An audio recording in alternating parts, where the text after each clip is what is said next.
We don't run a charity here. Jake Morrison's voice cuts through Brighton Auto Repair like a blade.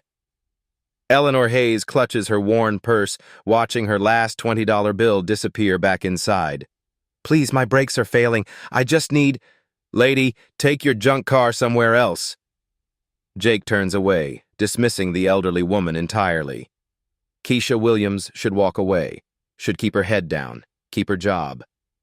The eviction notice in her locker says she can't afford to lose this paycheck. But Eleanor's hands are shaking. Ma'am! Keisha steps forward, ignoring Jake's glare. Pop your hood. I'll take a look. Keisha, what did I just say? Jake's face reddens. Eleanor's eyes meet Keisha's, gratitude mixed with something else, something that looks almost like recognition. Thank you, child, Eleanor whispers. Jake storms over. You're fired. Get out, both of you. As Keisha kneels beside Eleanor's Honda, she doesn't know she's just changed everything. Eleanor Hayes isn't who she appears to be. And tonight, someone very powerful is going to learn what happened here. The fluorescent light in Keisha's studio apartment flickers like a dying heartbeat. She stares at the pink eviction notice taped to her door. 72 hours to vacate. The ramen noodles grow cold in her lap as she counts the crumpled bills from her wallet. $43. Not even enough for a security deposit anywhere else. Her phone buzzes, a text from her younger brother Marcus at community college. Can you send money for textbooks? I'm sorry to ask. Keisha deletes the message without responding. How can she explain that helping one old lady just cost her everything? Across town, Eleanor Hayes sits in her modest ranch house, surrounded by photos she's kept hidden for years. Her late husband William at the ribbon cutting for their first auto shop in 1978. Robert in his graduation cap. A faded newspaper clipping. Hayes Automotive Group reaches 500 locations. She traces the edge of a frame holding Robert's wedding photo, her finger stopping on his face. When did her son's company become so cold?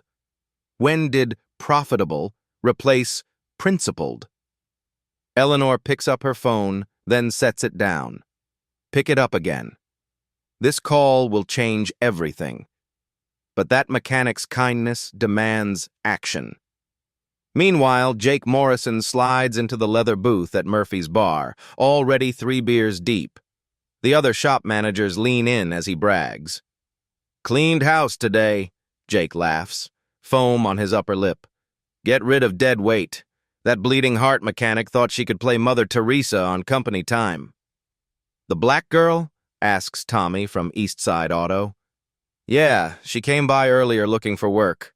I told her we don't need any troublemakers. Exactly. Jake raises his beer. Word gets around fast. She'll be flipping burgers by next week. The men clink glasses, unaware that Eleanor's phone call is already in motion. She dials the familiar number. It rings once. Mom? It's late. Is everything okay? Robert's voice carries concern, love, and the weight of running an empire. Eleanor closes her eyes, remembering the little boy who cried when his hamster died, who gave his lunch money to homeless people. Robert, I need you to listen carefully. Today I visited one of your shops. Which one? I'll have someone check. Brighton Auto Repair on Morrison Street. Eleanor's voice hardens.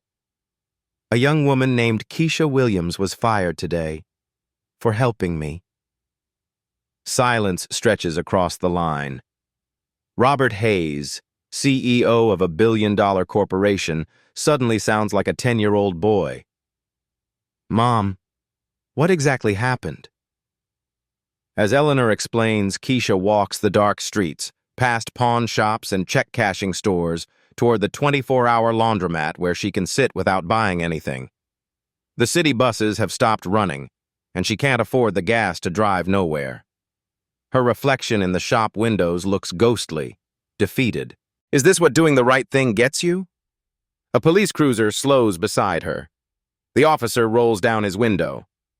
You okay, miss? It's pretty late to be walking alone. Yes, sir, just heading home. The lie comes easily. Home. What a joke. The cruiser pulls away, and Keisha keeps walking. She doesn't see the black town car that drives past twice, its elderly passenger studying her face through tinted windows. Eleanor hangs up from her 20-minute call with Robert. Her son's shock evolved into anger, then into the cold determination she recognized from his father. "I'll handle this, Mom, but are you sure you want to—" "Yes," Eleanor had interrupted. "That girl showed me more respect in 5 minutes than your manager showed in his entire life. And Robert, there's something else you should know about what I saw today." Now Eleanor sits in her quiet house, thinking about tomorrow. About justice delayed but not denied. About a young woman who chose kindness over self-preservation. Outside, sprinklers whisper across perfect lawns in this neighborhood where Eleanor chooses to live simply, despite her means. Where no one suspects that the woman who clips coupons and drives a 12-year-old Honda could change their world with one phone call. She opens her laptop and searches. Keisha Williams, Brighton Auto. The first result makes her smile grimly. Someone posted a video of today's confrontation to social media. Already hundreds of comments are flooding in. The revolution has begun. Eleanor picks up her phone one more time. She has other calls to make tonight. The next morning hits Keisha like a sledgehammer. Her landlord, Mr. Peterson, stands in the hallway, arms crossed, watching as she stuffs her few belongings into garbage bags. "I'm sorry, kid. You seem like good people, but I got bills, too." His voice carries genuine regret. "You can store your stuff in the basement for a week, but after that..." Keisha nods, swallowing the lump in her throat.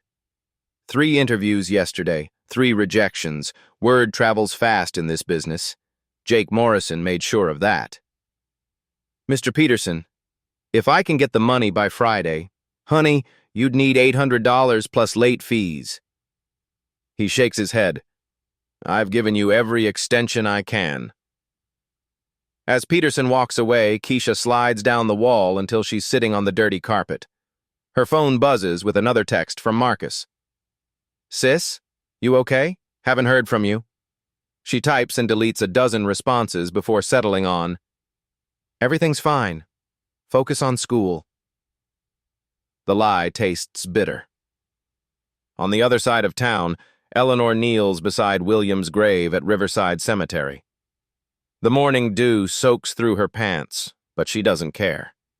She needs to talk to the man who started it all. "You always said character shows when nobody's watching," she whispers to the granite headstone. "Well, Will, I was watching yesterday, and what I saw would break your heart."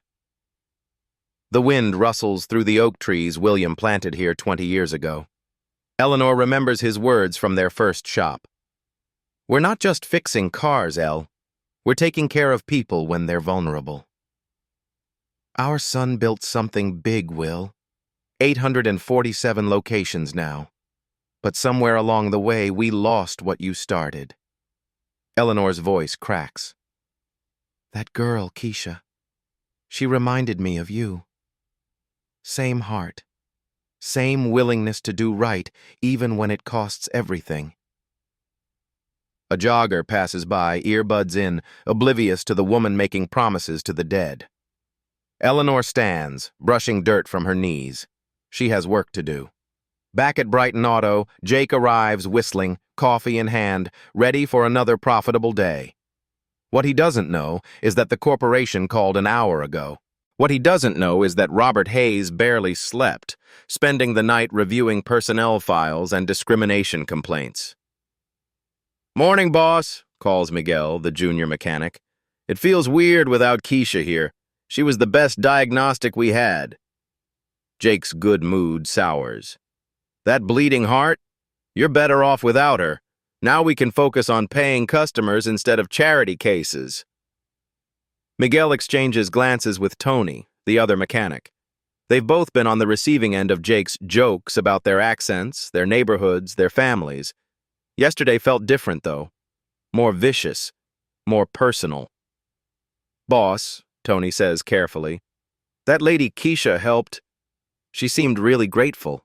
Maybe sometimes it's worth what? Losing money? Jake slams his coffee down. You two want to join her in the unemployment line? Because I can arrange that real quick. The men return to their work in uncomfortable silence. Neither notices the black sedan that parks across the street or the well-dressed man inside taking photos of the shop. Keisha sits in the public library, laptop open to job search sites. Every automotive shop within 30 miles shows the same response. Position filled, not hiring. Try again later.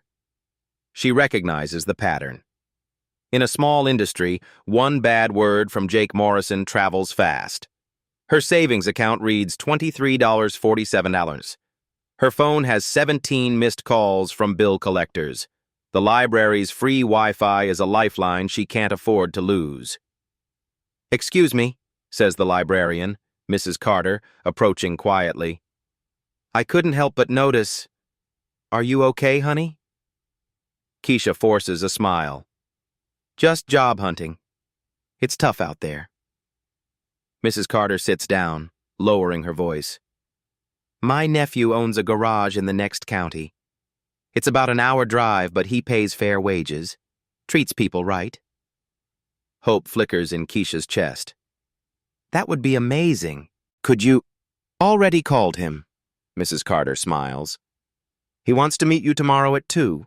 Said anyone who helps strangers for free is exactly who he needs." As Keisha writes down the address, she doesn't notice Eleanor Hayes entering the library. Doesn't see the older woman pause at the sight of her, then quietly approach Mrs. Carter afterward. "Excuse me," Eleanor says softly. "That young woman who was just here, does she come in often?" Mrs. Carter studies Eleanor carefully. Something in the older woman's eyes speaks of shared concern rather than idle curiosity. "She's going through a hard time," Mrs. Carter says finally. "But she's a good person, the kind who'd give their last dollar to help someone else." Eleanor nods, understanding more than Mrs. Carter realizes. "Yes," she whispers. "I know exactly who she is." The Hayes Automotive Group headquarters rises 30 floors above downtown, its glass facade reflecting the morning sun like a beacon of corporate power. Eleanor's modest Honda looks absurd in the visitor parking lot, dwarfed by BMWs and Mercedes that cost more than most people's annual salary. She takes the executive elevator to the 28th floor, her keycard still working after all these years. The receptionist, Amanda, looks up with practiced politeness that melts into genuine warmth. "Mrs. Hayes! What a lovely surprise! Mr. Hayes is in his office." "Thank you, dear. I'll find my way." Eleanor walks through corridors lined with awards and photographs chronicling the company's growth. Employer of the Year 2019. Community Partner Excellence Award. The irony tastes bitter in her mouth. Robert's corner office overlooks the entire city. Floor-to-ceiling windows frame a view that cost $8 million and commands respect from every visitor. Behind the mahogany desk, her son looks every inch the CEO.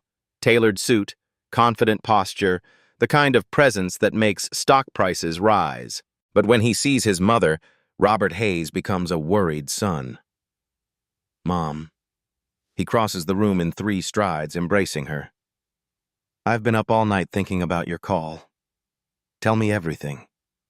Eleanor settles into the leather chair across from his desk, the same chair where senators and governors have sat, where billion-dollar deals have been negotiated.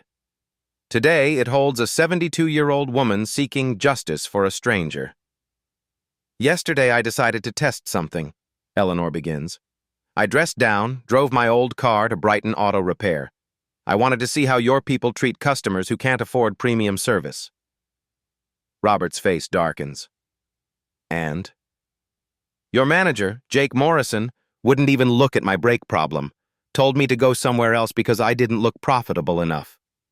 Eleanor's voice remains steady, but her hands clench. "Then this young mechanic, Keisha Williams, stayed after hours to help me. For free. And your manager fired her for it." The silence stretches between them. Through the windows, the city bustles below, unaware that an empire's soul hangs in the balance. Mom, I had to legally pull Morrison's file this morning. 3 discrimination complaints in 2 years, all dismissed because victims couldn't afford lawyers. Robert's jaw tightens. How did we let this happen? Eleanor stands, moving to the wall of family photos. There's William at the first shop opening, hands dirty from honest work. There's young Robert in coveralls, learning to change oil before he learned to read financial statements. Your father used to say, "We're not in the car business, Robbie. We're in the dignity business." Eleanor touches the frame. When did we forget that? Robert joins her in the photos, both staring at the man who started with one shop and a simple principle: treat every customer like family. What do you want me to do, Mom? Eleanor turns to face her son. In her eyes, he sees the same determination that built this company from nothing. I want you to remember who you used to be. That little boy who cried when we had to foreclose on the Johnsons' farm, who insisted we hire Maria even though she couldn't speak English well. Eleanor's voice strengthens. I want the Hayes Automotive Group to mean something again. And Morrison? Justice, Robert. Swift and the public. Eleanor moves toward the door, then pauses. Oh, and that young woman, Keisha Williams. I want you to meet her. Today, if possible. Mom, we can't just... Eleanor's smile stops him cold. It's the same smile she wore when she convinced the bank to loan them money for their second shop. The same smile that preceded every major victory in the company's history. Trust me, son. Some battles are worth fighting exactly the way they need to be fought. As the elevator carries Eleanor down 30 floors, she thinks about Keisha, probably still searching for work that Jake Morrison's vendetta makes impossible to find. Not for much longer. Robert Hayes doesn't waste time. Within 2 hours of his mother's visit, a team of corporate investigators arrives at Brighton Auto Repair in an unmarked van. They pose as customers, hidden cameras recording every interaction, every dismissive glance, every moment that reveals Jake Morrison's true character. Meanwhile, Keisha drives her sputtering Toyota toward Carter's Automotive in the next county, hope and desperation warring in her chest. The gas gauge hovers near empty. She's burning her last $10 on this interview. If it doesn't work out, she forces the thought away. It has to work out. Robert watches the live feed from his office, his investigators' hidden cameras revealing a shop culture that makes his stomach turn. Jake berates Miguel for speaking Spanish to a customer, dismisses an elderly man with a hearing aid, quotes inflated prices to anyone who looks vulnerable. Get me everything, Robert tells his head of security, Marcus Webb. Personnel files, customer complaints, financial records. I want to know every corner Jake Morrison has cut, every person he's hurt. Sir, with respect, Marcus says carefully, moving this fast without proper legal review could expose the company to... Marcus! Robert's voice carries the quiet authority that makes stock markets listen.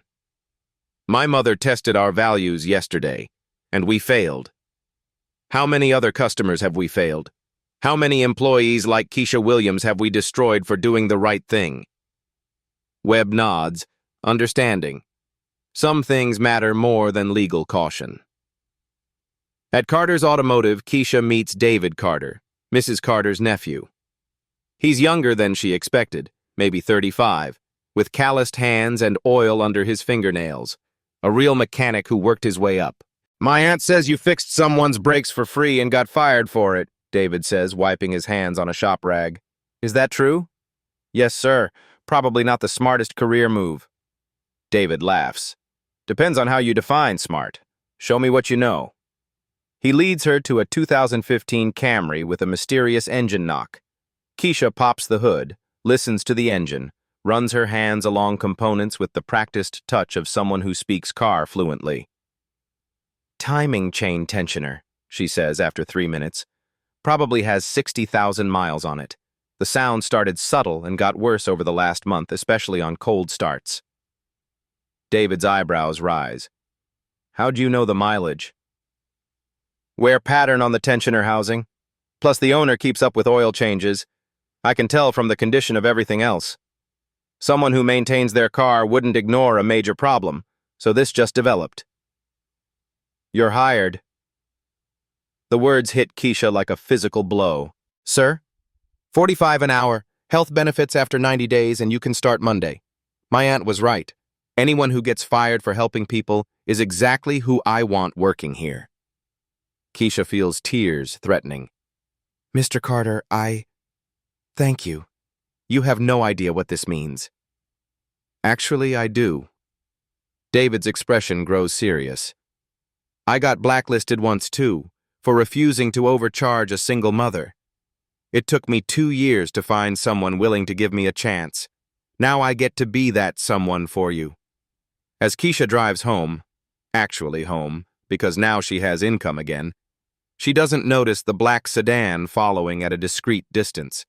Doesn't see Eleanor Hayes in the passenger seat, making notes in a leather portfolio. She's exactly what I hoped, Eleanor tells her driver James, who's worked for the family for 15 years. Skilled, honest, and resilient. Robert needs to meet her before we proceed. Ma'am, if I may ask, why not just promote her directly? Mr. Hayes could offer her any position in the company. Eleanor smiles, watching Keisha's battered Toyota navigate traffic with careful precision. Because charity creates dependence, James. Opportunity creates transformation. There's a difference. Back at Hayes Automotive Headquarters, Robert's investigators deliver their preliminary findings. The evidence against Jake Morrison fills 3 binders: discriminatory hiring practices, customer complaints buried by regional management, financial irregularities that suggest kickbacks from parts suppliers. But it's the video footage that seals Jake's fate. Hidden cameras captured him referring to Miguel as that Mexican and Tony as the other one. Recorded him telling a customer that we don't do welfare work here when an elderly woman asked about payment plans. Most damaging of all, footage of Jake bragging to other shop managers about his cleaning house strategy, specifically targeting employees who showed too much sympathy for difficult customers. This is systematic, Robert tells his legal team. It's not just Brighton Auto. It's spreading through our entire franchise system. His phone rings. Eleanor's name appears on the caller ID. Mom, how's your investigation proceeding? Worse than we thought. Morrison infected other managers with his approach. We're looking at potential lawsuits from dozens of customers and former employees. Good, Eleanor says, surprising him. I mean, it's terrible what's happened, but good that you're seeing the full scope. Robert, I need you to do something else for me. Anything. Tomorrow morning, I want you to visit Carter's Automotive. There's someone I want you to meet. Robert frowns. Mom, I don't understand. Trust me. Wear casual clothes. No entourage, no corporate cars. Just you being human for an hour. The line goes quiet. Robert stares out his office windows at the city below, thinking about his father's legacy and his mother's mysterious requests. What aren't you telling me, Mom? Eleanor's laugh carries decades of love and wisdom. I'm telling you everything you need to know, when you need to know it. Just like your father used to do. That evening, Keisha calls her brother Marcus for the first time in 3 days. Sis, I was getting worried. I got a job, Marcus. A good one, with benefits. The silence stretches across the phone line before Marcus whoops loud enough to wake his dorm mates. Keisha, that's amazing. I knew something good would happen. You always land on your feet. She doesn't tell him about sleeping in her car for 2 nights. Doesn't mention the interviews where potential employers hung up the moment they called Jake Morrison for references. Some victories are private, too precious to share even with family. How are the textbooks coming? She asks instead. Don't worry about that now. You just focus on your new job. But Keisha's already planning. First paycheck goes to rent and food. Second paycheck catches up bills. Third paycheck. Maybe finally helps her little brother chase his dreams without carrying her weight too. Outside her new temporary apartment, a studio David Carter helped her find, Keisha doesn't notice the black town car parked across the street or the elderly woman inside making one more phone call. Robert, Eleanor says quietly, tomorrow is going to change everything. For all of us. Monday morning at Carter's Automotive feels like stepping into a different universe. David greets Keisha with fresh coffee and a genuine smile. Miguel shows her the diagnostic equipment without condescension. This place runs differently, Miguel explains. David actually listens when customers talk. Crazy concept, right? Keisha's first customer is Maria Santos, whose minivan makes grinding noises. Instead of rushing to expensive assumptions, Keisha takes time to listen. 3 kids, husband working 2 jobs, vehicle that needs to last 2 more years. Let me check the simple stuff first, Keisha says gently. 15 minutes later, she's tightening a loose heat shield vibrating against the exhaust pipe. Total cost, $0. Maria's relief fills the service bay like sunlight. Most places would have told me I needed a new exhaust system, Maria says, tears in her eyes. Most places don't care about families like yours. We do. By lunch, word spreads through social media. Maria posts, "Finally found a shop that treats working families with respect. 3 shares become 30, then 300. Eleanor Hayes sits in her kitchen, reading the morning paper and monitoring Hayes Automotive Group stock prices. Steady, profitable, respectable. Everything looks normal from the outside. Her phone shows 17 missed calls from Jake Morrison. She deletes the voicemails without listening. Robert Hayes spends his lunch break driving past Carter's Automotive, following his mother's mysterious instructions. The small shop looks honest. No flashy signage, no pressure tactics. Through the service bay doors, he glimpses a young black woman explaining something to an elderly customer with patience and expertise. Something about her careful attention reminds him of his father's first employees. People who cared more about the work than the paycheck. He drives away without stopping, but Eleanor's plan is already working. At Brighton Auto Repair, Jake Morrison feels the walls closing in. The corporate called twice asking about routine inspection schedules. His regional supervisor mentioned customer satisfaction audits that never existed before. Tonight, he'll discover just how much his world is about to change. The call comes at 8 a.m. sharp. Jake Morrison answers his phone with the confidence of a man who believes his world is secure. "Morrison, this is Regional Director Patterson. Congratulations. Corporate is promoting you to District Manager. You'll oversee 15 shops across 3 counties. Jake's grin could power the city. "Thank you, sir. I won't let you down. Pack up today. You start at headquarters Monday. And Morrison, keep doing whatever you've been doing.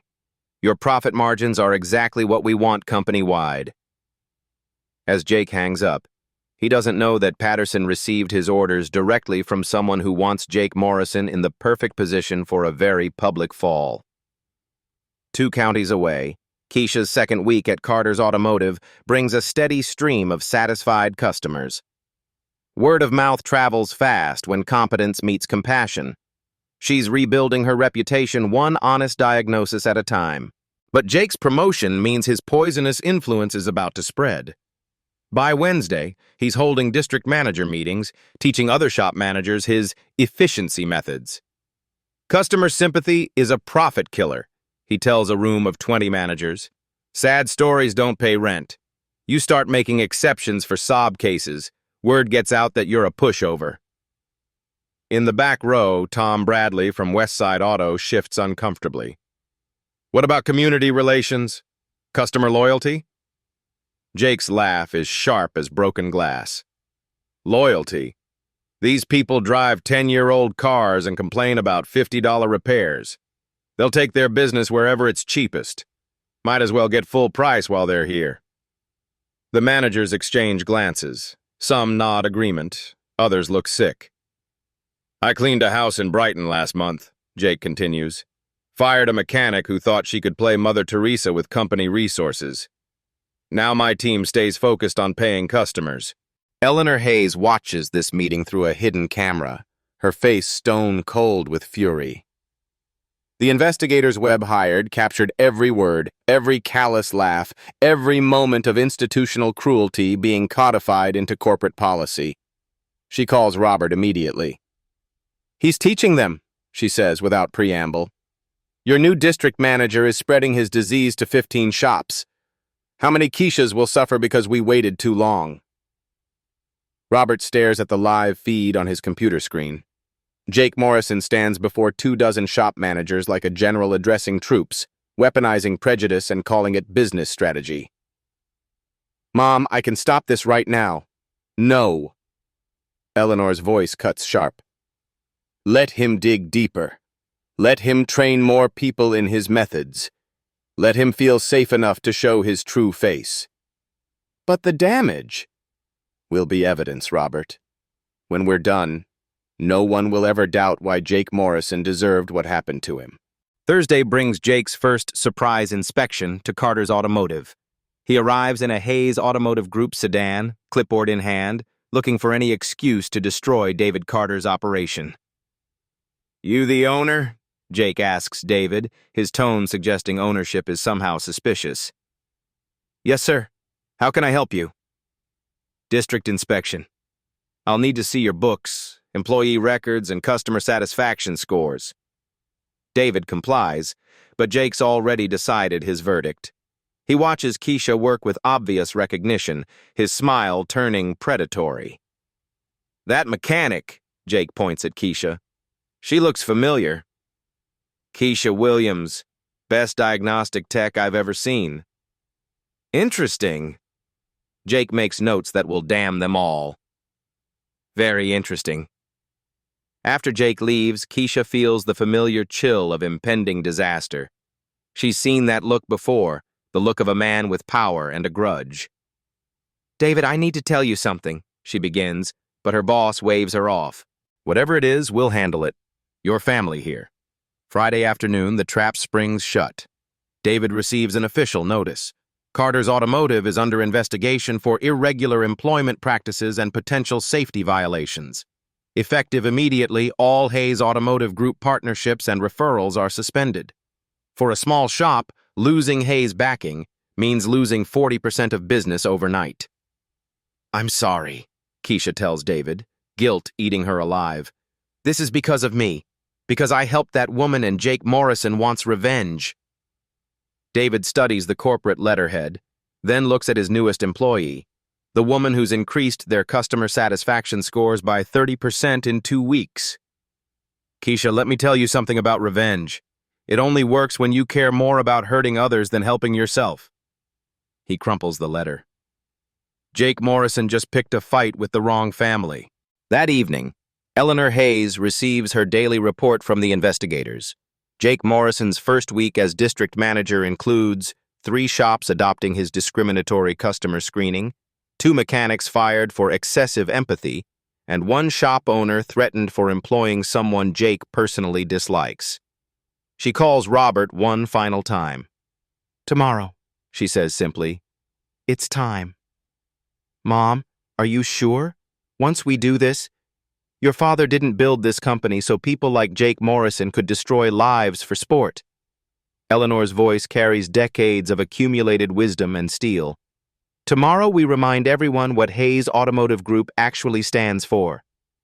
Saturday morning, Jake Morrison arrives at headquarters early, planning to finalize his campaign against Carter's Automotive.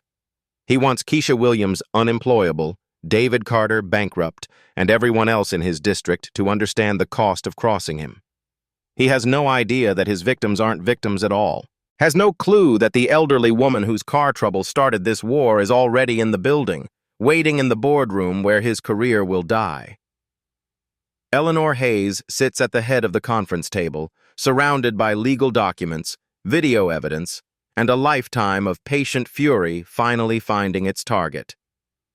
"Good morning, Mr. Morrison," she practiced saying to the empty room. "I believe we have some business to discuss." Outside, the city awakens to what seems like an ordinary Saturday. Inside Hayes Automotive Group headquarters, justice sharpens its claws and prepares to pounce. Jake Morrison's reign of cruelty ends in 18 hours. He just doesn't know it yet. Saturday evening, Eleanor Hayes drives her old Honda to Carter's Automotive. Through the service bay windows, she spots Keisha under the hood of a customer's truck, movements precise and confident. When Keisha emerges, wiping her hands on a shop rag, Eleanor approaches slowly. "Excuse me, dear?" Keisha turns, then stops cold. The elderly woman from Brighton Auto Repair stands before her, dressed simply but somehow different, more purposeful. "Ma'am, is everything okay with your car?" Eleanor smiles. "My car runs perfectly, thanks to you. I never got to properly thank you." "You don't need to thank me. Anyone would have—" "No," Eleanor interrupts gently. "Not anyone. Very few people would risk their job to help a stranger." At Murphy's Diner across the street, Eleanor orders pie while Keisha nurses coffee. "Can I ask you something?" Eleanor says carefully. "That manager who fired you, has he caused trouble for other people?" Keisha's laugh is bitter. "Jake Morrison? He's got a whole system. Targets anyone who doesn't fit his idea of profitable customers. Miguel told me Jake had 3 mechanics fired from different shops for attitude problems." "What kind of attitude problems?" "Helping people Jake thought were beneath notice. Spanish-speaking customers, elderly folks, single mothers counting pennies." Keisha's anger builds. "He calls it maintaining standards, but it's just cruelty with a business plan." Eleanor listens, taking mental notes that will become evidence. "Has anyone tried to complain?" "To who?" "Jake's got connections throughout the district. Corporate only cares about profit margins." Keisha stirs her coffee absently. "People like us don't have lawyers or influence." "People like us," Eleanor repeats thoughtfully. "Sometimes help comes from unexpected places." Meanwhile, at Hayes Automotive Group headquarters, Robert Hayes works through the night with his investigative team. The evidence against Jake Morrison continues mounting. 17 documented cases of discriminatory treatment, 6 wrongful termination lawsuits settled quietly, and financial irregularities spanning 3 years. The hidden camera footage from district meetings provides the smoking gun. Jake's own words, teaching other managers to target vulnerable customers and employees. "Sir," Marcus Webb reports, "Morrison's got supporters in regional management covering for him. Regional Director Patterson buried discrimination complaints. District Supervisor Collins took kickbacks from parts suppliers Morrison recommended." Robert studies the organizational chart, red lines connecting corruption throughout the system. How deep? Systematic. This isn't just one bad manager. At 2 a.m., Robert calls his mother. She answers immediately. "How did it go with Keisha?" "She confirmed everything we suspected and worse." "Robert, this isn't just about Jake Morrison. It's about a culture that rewards cruelty and punishes compassion." "I know, Mom. We've got enough evidence to clean the house completely." "Good. Tomorrow, we're going to send a message to the entire industry." Eleanor's voice carries absolute determination. "Is the boardroom ready?" "Everything's prepared." "Everything's." "Full board attendance, media invited, legal team standing by." "And Jake?" "Believes he's being honored for outstanding performance. He'll arrive at 10 a.m. expecting a promotion." Eleanor's smile is sharp as winter moonlight. "Perfect. Make sure Keisha Williams gets an invitation to the meeting. Personal delivery tonight." "Mom, what are you planning?" "Justice, dear. The kind your father would have demanded." As Robert hangs up, he feels the weight of legacy settling on his shoulders. Tomorrow will either redeem Hayes Automotive Group or destroy everything his parents built. But watching Jake Morrison's recorded confession loop on his computer screen, he knows some choices make themselves. An hour later, Marcus Webb arrives at Keisha's apartment with an official invitation. "Hayes Automotive Group Board Meeting. Your presence requested. 10 a.m. Sunday." Keisha stares at the letterhead, confused. I don't understand. Why would they want me there? Ma'am, I'm just delivering the message, but I will say this. Tomorrow's going to be a day that changes everything. Eleanor drives home through empty streets, thinking about Keisha's words. People like us don't have lawyers or influence. Tomorrow, she'll prove that wrong. In his luxury apartment, Jake Morrison sleeps soundly, dreaming of corner offices and executive parking spaces. He has no idea that 17 victims of his cruelty will be watching as his career dies in the most public way possible. Some justice is swift. Some justice is brutal. Tomorrow's justice will be both. Sunday morning, 9:45 a.m. Jake Morrison struts through the marble lobby of Hayes Automotive Group headquarters like a man walking into his destiny. His new suit cost more than most mechanics make in a month, and his confidence radiates from every step. The boardroom on the 30th floor buzzes with energy. Board members, regional managers, and invited media fill leather chairs around the massive conference table. Jake spots the cameras and grins. Corporate must want to document his promotion for the company newsletter. He doesn't notice Keisha Williams sitting in the back corner, still confused about why she's here. Doesn't see the thin, elderly woman in a simple black dress positioned near the head of the table. "Ladies and gentlemen," announces Robert Hayes, stepping to the podium, "thank you for joining us this morning for what promises to be a historic announcement regarding the future direction of Hayes Automotive Group." Jake straightens his tie, ready for his moment of triumph. "First, I'd like to introduce someone very special. Many of you know her as the widow of our founder, but today she speaks as a Hayes Automotive Group stakeholder with a 60% controlling interest." Eleanor Hayes rises slowly, her presence commanding the room without effort. Several board members shift uncomfortably. They forgot the quiet woman in the corner holds the real power. "My late husband, William, founded this company on a simple principle," Eleanor begins, her voice carrying to every corner. "Character isn't tested in boardrooms, it's proven on garage floors." Jake's smile falters slightly. Something feels wrong. 3 weeks ago, I decided to test that principle. I dressed down, drove my oldest car to one of our Brighton locations, and presented myself as a customer in need. Eleanor's eyes find Jake in the audience. Recognition dawns on his face like sunrise over a cemetery. I was dismissed, ridiculed, and turned away because I didn't appear profitable enough for our company's attention. The room grows silent. Media cameras swing toward Jake, whose face has gone pale as winter. "But one employee," Eleanor continues, "stayed after hours to help a stranger for free. Keisha Williams risked her job to uphold the values this company was founded on." Keisha's heart pounds as hundreds of eyes turn toward her. Eleanor's gentle nod gives her strength. For this act of kindness, our then-manager Jake Morrison fired Ms. Williams immediately. Murmurs ripple through the boardroom. Jake starts to stand, but Robert's voice stops him cold. "Mr. Morrison, please remain seated. We have something to show you." The lights dim. A massive screen descends from the ceiling.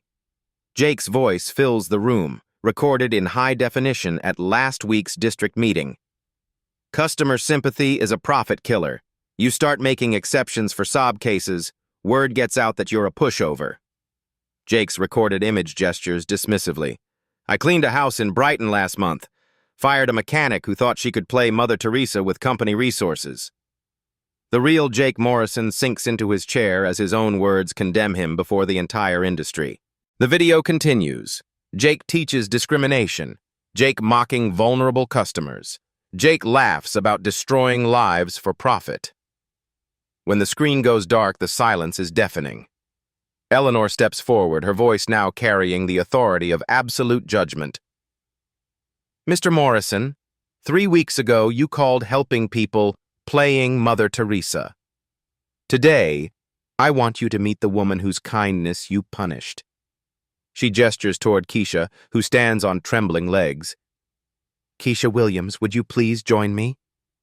As Keisha walks to the front, Eleanor's voice continues.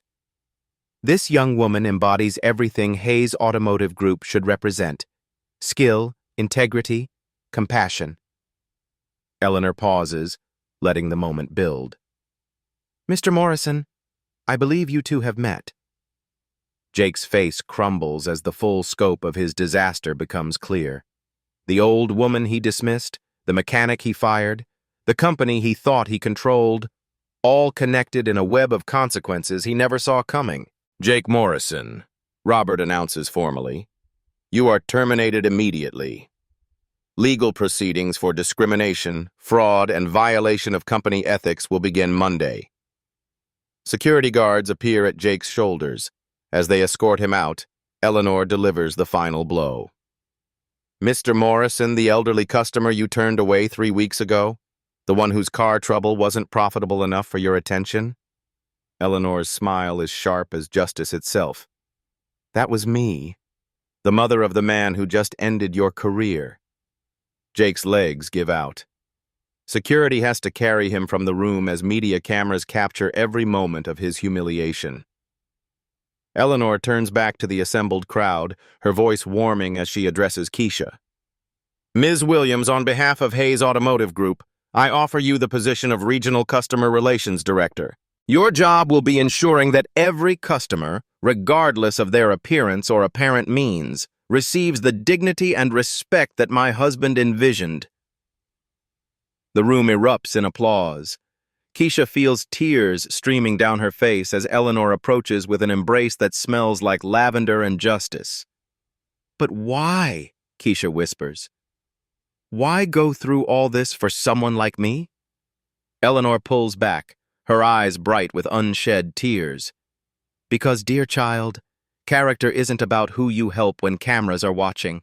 It's about who you help when you think nobody's looking. She pauses, her voice carrying across the silent room. But somebody's always looking, and sometimes that somebody has the power to make things right. Robert joins them at the podium. Ladies and gentlemen, effective immediately, Hayes Automotive Group is implementing the Williams Protocol, a company-wide mandate that every customer interaction be guided by compassion first, profit second. The media surges forward with questions. Board members line up to shake hands. Regional managers who enabled Jake Morrison quietly slip toward the exits, knowing their own reckonings approach. But in the center of the storm, 2 women stand together. One who gave everything to help a stranger, one who had everything to give back. Mrs. Hayes, Keisha says softly, I still don't understand how you knew I was the right person for this job. Eleanor's smile carries decades of hard-won wisdom. Child, I didn't choose you for this job. You chose yourself the moment you stayed late to fix an old woman's brakes. Outside, Jake Morrison sits in his car in the parking garage, staring at his phone buzzing with reporters' calls. His corporate credit cards are already canceled. His company car will be repossessed by evening. His reputation in the automotive industry is destroyed forever. He thinks about the old woman whose brake problem started this avalanche, wonders what his life would look like now if he'd simply shown her basic human decency. But some lessons come too late to matter. In the boardroom, Keisha Williams signs paperwork that will transform not just her life, but the lives of every vulnerable customer who walks into a Hayes Automotive Group location. Justice tastes like tears and redemption. And sometimes, that's exactly what the world needs. 3 months later, Brighton Auto Repair buzzes with transformed energy. Miguel leads a team of 5 mechanics, all trained in the Williams Protocol, competence paired with compassion. The waiting area features comfortable chairs, fresh coffee, and a children's corner where families can relax while honest work happens. Keisha walks through the shop on her monthly inspection, watching genuine care in action. Tony explains brake options to an elderly gentleman with infinite patience. Sarah, the new hire, helps a young mother understand why her transmission problems aren't as expensive as she feared. How are we doing? David Carter asks, joining Keisha near the service bay. As regional training coordinator, he ensures the culture change sticks across all Hayes locations. Better than anyone hoped, Keisha smiles. Customer satisfaction is up 47%. Employee retention at an all-time high. Profits actually improved when we stopped chasing quick scores and started building relationships. Eleanor Hayes emerges from her Honda, the same car, still running perfectly. She's become a regular customer at every Hayes location, a living reminder of why kindness matters. "Mrs. Hayes," Miguel calls cheerfully. "Right on time for your oil change." "And I brought cookies," Eleanor announces, producing a tin that makes the entire crew gather around like grateful grandchildren. As Eleanor settles into the waiting area, Keisha joins her with decent coffee. "Any regrets?" Eleanor asks gently. Keisha considers seriously. Her new position comes with challenges: changing entrenched attitudes, implementing training programs, dealing with franchise owners who resist cultural shift. "Jake Morrison got 18 months for fraud and discrimination charges," Keisha says finally. "His enablers were fired. 17 wrongfully terminated employees have been compensated and offered positions." Eleanor nods. "That's justice. But I asked about regrets." Keisha watches Tony teaching the new apprentice proper diagnostics, sees Sarah helping a customer understand financing options, and observes Miguel treating every person with dignity. "No regrets," she says firmly. "This is exactly where I'm supposed to be."